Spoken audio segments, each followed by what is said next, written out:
Assalamualaikum warahmatullahi wabarakatuh. Salam sejahtera untuk kita semua dan bahagia. Subajo. Saya Sri Hardianti, guru di SMA Negeri 8 Kota Ternate, Provinsi Maluku Utara. Pada kesempatan kali ini, izinkan saya untuk menyampaikan praktik baik pembelajaran berdiferensiasi Bahasa Indonesia SMA berbasis teknologi yang sudah saya lakukan di kelas 10 pada tahun pelajaran 2023-2024.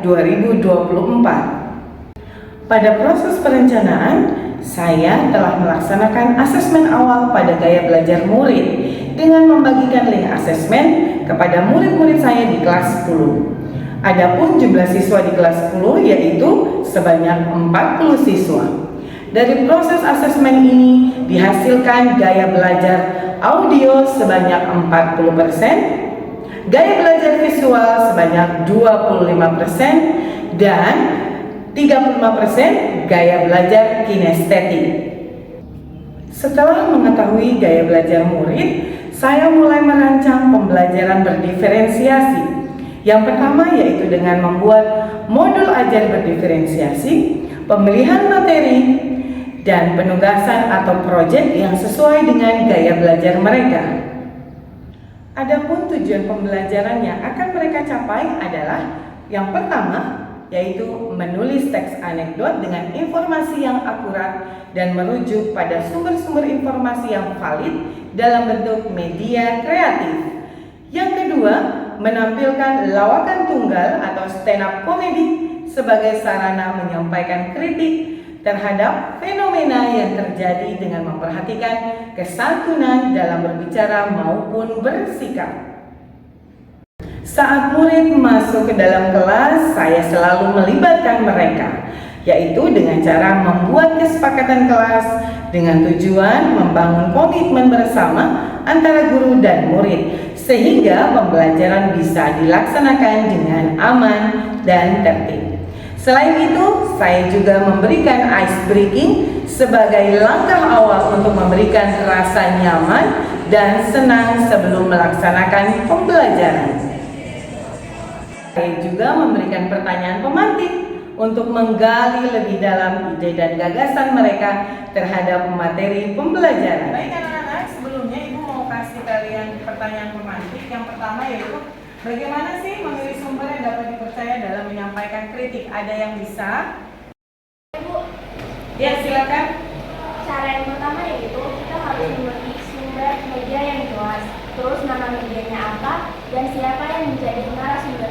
Berdasarkan hasil asesmen yang telah saya organisir, saya membagi mereka sesuai dengan gaya belajarnya, yaitu kelompok auditori, visual, dan kinestetik. Mereka akan mengembangkan diri untuk menerima materi dan menyelesaikan proyek sebagai bagian dari tugas mereka sesuai dengan gaya belajar. Dalam hal ini, mereka memanfaatkan teknologi dari berbagai aplikasi sebagai media atau wadah pembuatan proyek yang kreatif. Pada tahapan pembuatan materi, saya menggunakan teknologi untuk menyampaikan materi berupa tayangan video, komik, maupun teks tentang lawakan tunggal teks anekdot. Pada penugasan, dalam membuat teks anekdot, saya juga mengarahkan para murid untuk membuat tugas tersebut sesuai dengan gaya belajar mereka masing-masing. Pada gaya belajar visual, mereka diarahkan membuat video dengan berbagai aplikasi. Sedangkan gaya belajar auditori, mereka diarahkan membuat dalam bentuk rekaman suara dalam podcast yang ada pada aplikasi Spotify atau rekaman dengan berbagai aplikasi lainnya. Sementara itu, untuk gaya belajar kinestetik, mereka diarahkan untuk menampilkan tugas lawakan tunggal secara langsung di kelas.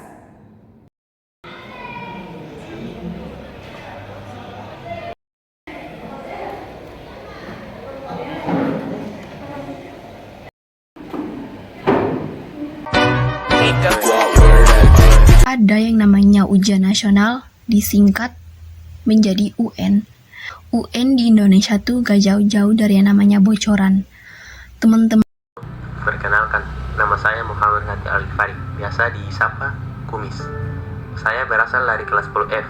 Nah, pada kesempatan kali ini saya akan membacakan tugas sekolah saya, yaitu tentang teks anekdot atau stand up comedy yang bertema status jomblo.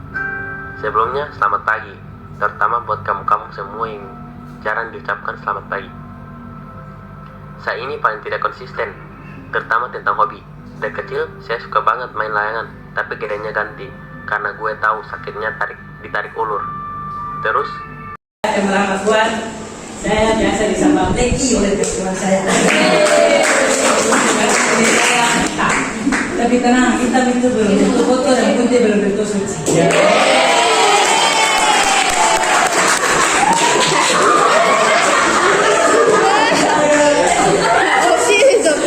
Teman-teman tahu tidak?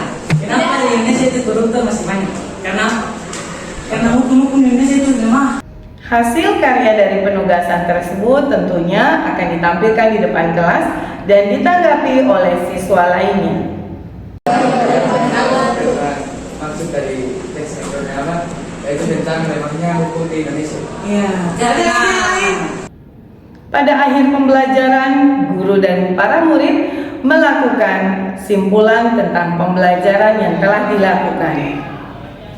Baik, di sini saya dapat simpulkan teks anekdot adalah cerita singkat yang di dalamnya mengandung unsur lucu dan mempunyai maksud untuk melakukan kritikan. Hal yang istimewa pada pembelajaran diferensiasi adalah pembelajaran yang berpihak pada murid membawa dampak positif, yaitu pembelajaran menjadi lebih menyenangkan, bermakna, dan sesuai dengan kodratnya. Di era digital saat ini, para guru harus mampu mendesain pembelajaran berbasis teknologi, sehingga pembelajaran menjadi lebih kreatif dan inovatif.